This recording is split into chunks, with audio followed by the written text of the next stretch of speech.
பிறப்புக்கும் எல்லா உயிருக்கும் என்ற தாரக மந்திரத்தோடு தமிழகத்தின் விடிவெள்ளியாய் அவதரித்த எங்கள் தலைவனே, முதல்வனே, முதல் பொதுக்குழு கூட்டம் வெற்றியடைய எங்கள் மனமுவந்த வாழ்த்துக்கள். டாக்டர் டி கே பிரபு, மாவட்ட செயலாளர், தமிழக வெற்றிக் கழகம், சிவகங்கை கிழக்கு மாவட்டம். விஜய் தலைமையில் தமிழக வெற்றிக் கழகத்தின் முதல் பொதுக்குழு கூட்டம் இன்று நடைபெறுகிறது. விரிவான விவரங்களோடு செய்தியாளர் சந்தானம் இணைந்திருக்கிறார்.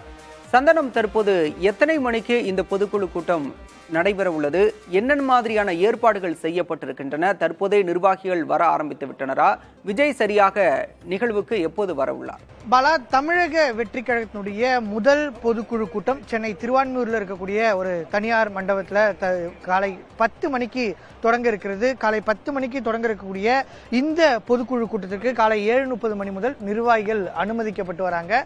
ஒட்டுமொத்தமாக பார்த்தோன்னா 2150 நிர்வாகிகள், இந்த பொதுக்குழு உறுப்பினர்கள் இந்த பொதுக்குழு கூட்டத்தில் பங்கேற்கிறாங்க. மாவட்டங்களில் நிர்ணயம் செய்யப்பட்ட ஒட்டுமொத்தமாக பார்த்தோன்னா தமிழகத்தில் இருக்கக்கூடிய 120 மாவட்டங்கள், தமிழக வெற்றி கழகத்தினுடைய 120 மாவட்டங்கள்லேருந்து 1800 நிர்வாகிகளும், அதே போன்று 130 தலைமை கழகத்தினுடைய நிர்வாகிகள், அது மட்டும் இல்லாமல் கிட்டத்தட்ட ஒரு 200 பேர் கட்சியினுடைய தலைவர் அழைப்பில் சிறப்பு அழைப்பாளர்கள் என ஒட்டுமொத்தமாக 2150 பேர் இந்த பொதுக்குழு கூட்டத்தில் பங்கேற்கிறாங்க.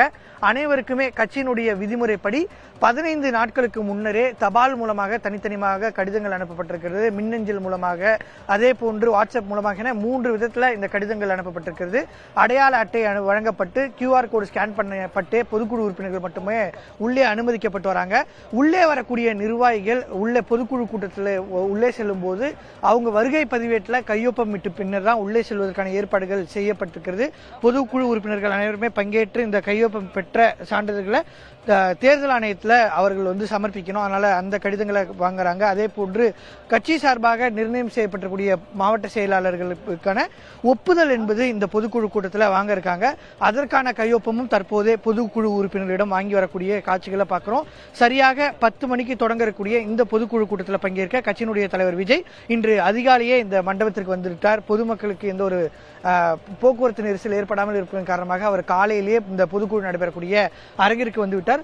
10 மணிக்கு தமிழக வெற்றி கழகத்தினுடைய முதல் பொதுக்குழு கூட்டம் என்பது தொடங்க இருக்கிறது. அதற்கான ஏற்பாடுகள் அனைத்துமே தயார் நிலையில் இருக்கிறது. ஒவ்வொரு மாவட்டத்திலிருந்து வரக்கூடிய நிர்வாகிகள் எந்த இடத்துல உட்காரணும் அப்படின்றதும், அதே போன்று தொலைபேசியும் வெளியிலேயே பொதுக்குழு உறுப்பினரிடம் கட்சியினுடைய சார்பாக வாங்கப்பட்டு வருகிறது. பாலா, சந்தானம், கட்சியோட 2ஆம் ஆண்டு தொடக்க விழால பூத் கமிட்டி மாநாடு நடைபெறும் அப்படின்னு விஜய் சொல்லியிருந்தாரு. அதே நேரம் கட்சியோட வளர்ச்சிக்காக பூத் கமிட்டியை கட்டமைப்பதில் மிக முக்கியமா நிர்வாகிகள் செயலாற்றணும் அப்படின்னு விஜய் சொல்லியிருந்தாரு. இன்னைக்கு அதற்கான அறிவிப்பு ஏதேனும் வெளியாகுமா? அதே நேரம் அவருடைய சுற்றுப்பயணம், அரசியல் சுற்றுப்பயணம் குறித்த அறிவிப்பும் வெளியாக வாய்ப்பு இருக்கா? இன்றைய நிகழ்ச்சி நிரல் என்ன சந்தானம்?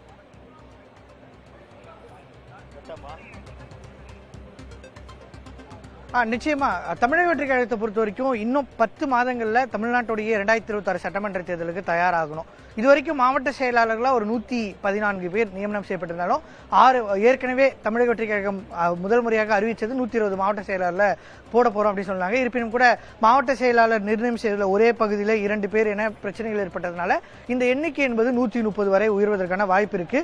இன்னும் ஒரு 15 மாவட்ட செயலாளர்கள் நியமனம் செய்யல. நிர்ணயம் செய்யப்பட்ட மாவட்ட செயலாளர்கள் அந்தந்த அவங்களுக்கு ஒதுக்கப்பட்ட பகுதியில் இருக்கக்கூடிய கிளைக்கழகம் வரை நிர்வாகிகள் நியமனம் செஞ்சு தலைமையில பதிவு செஞ்சிருக்காங்க. அடுத்த ஒரு மாதத்திற்குள்ள இந்த நிர்ணயங்கள் அனைவரையுமே முடிக்க தமிழக வெற்றி கழகம் முடிவு செஞ்சிருக்காங்க. ஏற்கனவே தமிழக வெற்றி கழகத்தினுடைய 2ஆம் ஆண்டு தொடக்க விழாவிலேயே கட்சியினுடைய தலைவர் அடுத்து பொதுக்குழு கூட்டம், அதற்கு தொடர்ந்து பூத் கமிட்டி மாநாடு என்று தெரிவிச்சிருந்தார்.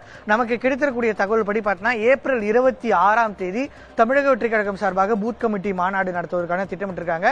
தமிழகம் முழுவதும் 70,000 பேர் இந்த பூத் கமிட்டி மாநாட்டில் பங்கேற்க இருப்பதாக தெரிகிறது. இது குறித்தான அதிகாரப்பூர்வ அறிவிப்பு இன்று வெளியாவதற்கான வாய்ப்பு இருக்கு. இதனை தொடர்ந்து மட்டும் இல்லாமல் தமிழக சட்டமன்ற தேர்தலில் எவ்வாறு பயணிக்க இருக்கிறோம், அதற்கான தயார் எப்படி இருக்கணும் அப்படின்றதையும் விஜய் தெரிவிப்பார். இந்த அடுத்த மாதம் ஏப்ரல் மாதத்தோடு அவருடைய ஷூட்டிங், படப்பிடிப்பு, இறுதி படத்துடைய ஷூட்டிங்கும் முடிவடை இருக்கிறது. ஜூன் மாதத்தில் அவருடைய சுற்றுப்பயணம் தொடங்கும் அப்படின்ற எதிர்பார்ப்புகள் இருக்கிறது. அதற்கான கட்சியினுடைய நிர்வாகிகள் தயாராவது குறித்தான அறிவிப்புகளும் இன்றே வெளியாக இருப்பதற்கான வாய்ப்பு என்பது இருக்கிறது. மிக முக்கியமான பொதுக்குழுவாக பார்க்கப்படுகிறது. அஇஅதிமுக, திமுக என்ற பொதுக்குழுக்கள் முக்கிய அங்கமாக மாறி இருக்கின்ற பல்வேறு அரசியல் நிகழ்வுகளை அப்படி ஒரு முக்கிய நிகழ்வாக இந்த தமிழக வெற்றி கழகத்தினுடைய முதல் பொதுக்குழு உருவாகுமா என்ற எதிர்பார்ப்பு கட்சியினுடைய நிர்வாகிகள் மத்தியில் இருக்கிறது. பாலா, சந்தானம், நீங்க குறிப்பிட்டது போலவே முதல் பொதுக்குழு கூட்டம் என்பது அப்படிங்கறதுனால மிகவும் கவனம் பெறுகிறது. விஜய் என்ன பேசுவார் அப்படிங்கிற ஒரு எதிர்பார்ப்பு எழுந்திருக்கு. விஜய் தன்னுடைய அடுத்த கட்ட அரசியல் நகர்வை இந்த கூட்டத்தில் அறிவிப்பதற்கான பேசுவதற்கான வாய்ப்பு இருக்கிறதா?